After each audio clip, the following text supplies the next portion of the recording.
It's 5 minutes with me.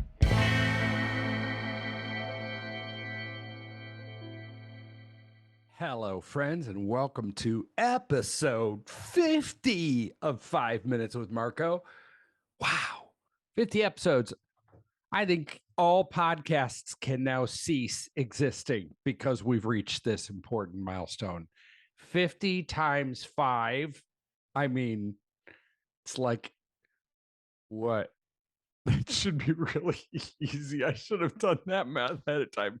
I'm not going to bother it out. It's not very much of your time when you listen to them collectively. Today, we're going to talk about lonely boys. Is there a song? Why am I thinking instantly of a song?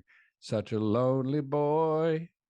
Oh, somebody's going to have to message me after you hear this if you know what song it is that I'm referring to. I will discipline myself not to look it up so that I can be surprised by the knowledge that you bring. Okay, one of boys. In my 4 decades of youth ministry, I've noticed over the last maybe decade a minor trend that kind of troubles me, and it's increasingly difficult for teenage boys to figure out how to make friends. Sure, there are plenty of lonely teenage girls also, but it seems to me that the number of lonely teenage boys is significantly higher than their female counterparts. One reason for this is purely developmental, and it applies to both young men and young women. Because children and preteens don't have access yet to third person perspective that comes with the gift of abstract thinking during their teenage years, younger kids form friendships mostly based on proximity, like you and I are friends because we live near each other or spend a lot of time in the same place. But with third person perspective, the ability to consider someone else's perspective, that is, the basis for friendship shifts to affinity, like you and I are friends because we like the same things or share the same values. Now, that's not only a new way of forming friendships that needs to be figured out through trial and error, it's also an upheaval and often a loss from the formerly understood means of acquiring friends. The other factor at play is more gender based. Teenage girls tend to process what they believe about themselves, the world, and others through verbalization. Plenty of teenage guys, too. There's lots of exceptions to this. In fact, teenage girls use on average 4 times as many words in a day as the average teenage boy. Friendships, then, for teenage girls form naturally around affinity and verbalization. Guys, on the other hand, tend, and again, I'm emphasizing the word tend as there are plenty of exceptions to this, they tend to understand themselves and the world and others by doing stuff. This is why you'll often find that teenage guys perceive that they're friends with another guy just because they did something together one time. Like, yeah, Tim and I are friends. We played video games together that one time.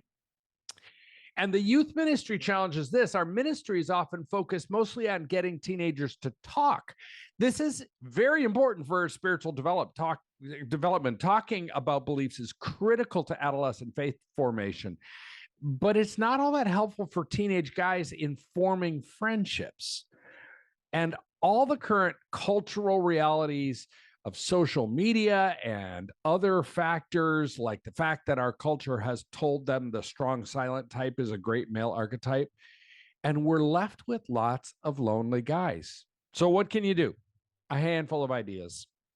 Number one, don't give up on doing stuff in your youth ministry. As we learn more about how teenagers form and hold on to their faith, we've rightly increased dialogue, but this shouldn't be at the expense of play and other active options that provide a context for male friendships. Second, encourage friendship groups. Often the safest place for a boy to learn about friendship is in a group, not in a one-on-one friendship. Hopefully, one of the best places for this is in a healthy and active youth ministry at your church. Hey, I know plenty of parents who have chosen their church based on this factor alone. 3, service potential friendships. When you see any spark of potential friendship for guys, particularly for those who don't have many friends, find ways to subtly encourage that spark. This doesn't mean talking about it like crazy. That will only lead to retreat for most guys. Instead, offer to provide a reason to get together and, well, do things.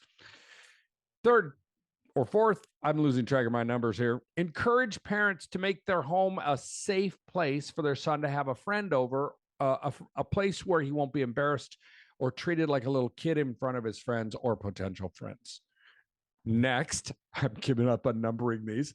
Encourage guys toward friendship, but don't nag. When you notice a lonely guy spending time with a potential friend, say something positive, but keep it short and sweet. Lengthy speeches will feel like pressure or nagging, and they'll backfire on you. And finally, the number here we are at is finally pray like crazy that our guys will develop life-giving, identity-shaping, meaningful friendships that will spur them on toward Jesus. The Youth Cartel Podcast Network.